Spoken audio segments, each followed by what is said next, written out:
بسم الله الرحمن الرحيم سبح اسم ربك الأعلى الذي خلق فسوى. د کورنیو چارو وزارت لپاره نوی ټاکل شوی اداري معین نن رسما د کورنیو چارو وزارت کارکوونکو ته وروپېژندل شو. هغه غونډه چې په همدې موخه جوړه شوې وه، لومړی د چارو ادارې لوی رئیس شیخ الحدیث مولوي نورالحق انور د غونډې ګډونوالو ته د امیر المؤمنین حفظه الله تعالی فرمان قرائت کړ. بسم الله الرحمن الرحیم. ګڼه 1508 نیټه 1445 هجری قمری د 11 د کورنیو چارو وزارت د اداري معین د ټاکنې په هکله د علی قدر امیر المؤمنین حفظه الله تعالی حکم د استخباراتو عمومي ریاست مخکنی اداري معین مولا رحمت الله نجیب د کورنیو چارو وزارت د اداري معین په توګه وټاکل شو. د الله جل جلاله له دربار څخه د اسلام د سپېڅلي شریعت په رڼا کې د ورسپارل شویو چارو په ترسره کولو کې ورته توفیق غواړم. والسلام علیکم ورحمۃ اللہ وبرکاتہ. امیر المؤمنین شیخ القرآن والحدیث مولوی هبة الله اخونزاده. اقول قولی هذا استغفر الله لي ولكم ولسائر المسلمین. وروسته د کورنیو چارو وزارت لومړي مرستیال ټولو ته د ښه راغلاست ترڅنګ د الحاج مولا رحمت الله نجیب په کارنامو خبرې وکړې.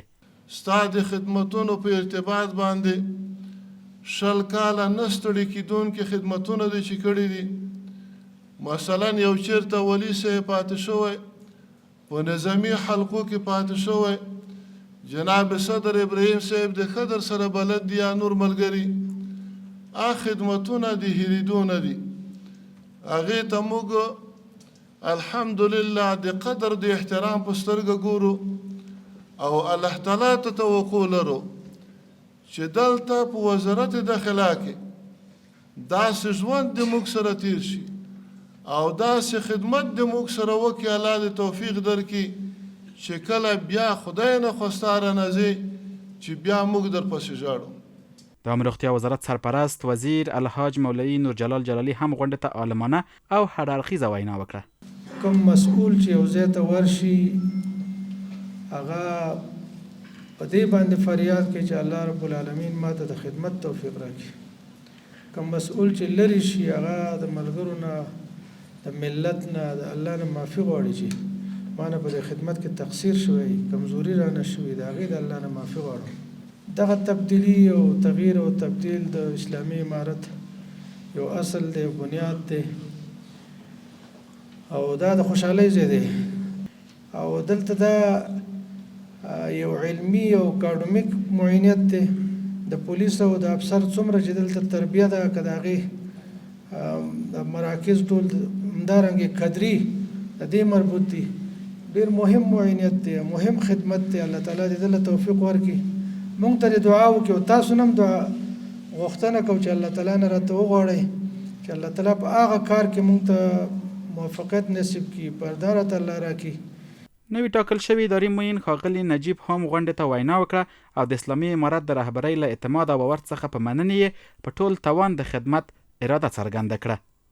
جناب محترم امیر المؤمنین حفظه الله تعالی په موږ باندې دا ګمان کړی ده او دا یقین په یقین سره نو فکر کړی ده چې دا سړی به هلته په وزارت داخله کې چې دومره لوی وزارت ده او دومره ډېر مجاهدین دي پکې او دومره ډېر مشران دي پکې، نو هلته به خدمت کولی شي.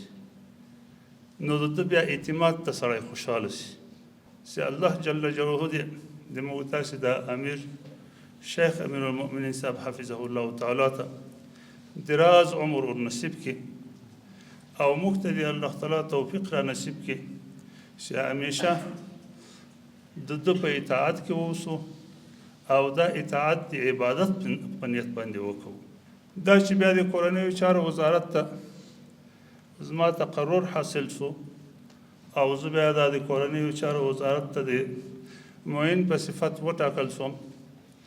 بیا چې دلته اوس د جناب محترم خلیفه صاحب په څنګ کې کار کوو او له ده سره په معاونیت کې کار کوو، دا نو ډېره لوړه خبره ده. د کورنیو چارو وزارت د پالیسۍ او ستراتیژۍ مرستیال د غونډې د پای دعا وکړه او غونډه پای ته ورسېده. اللهم إنك عفو كريم تحب العفو فاعف عنا.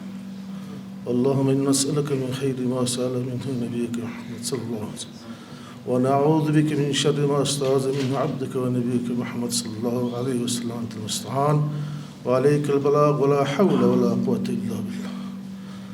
اللهم ربنا آتنا في الدنيا حسنة وفي الآخرة حسنة وقنا عذاب النار وقنا عذاب القبر وقنا عذاب الحشر وقنا عذاب الميزان.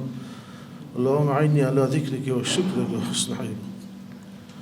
وصلى الله تعالى على خير خلق محمد وعلى آله وأصحابه أجمعين.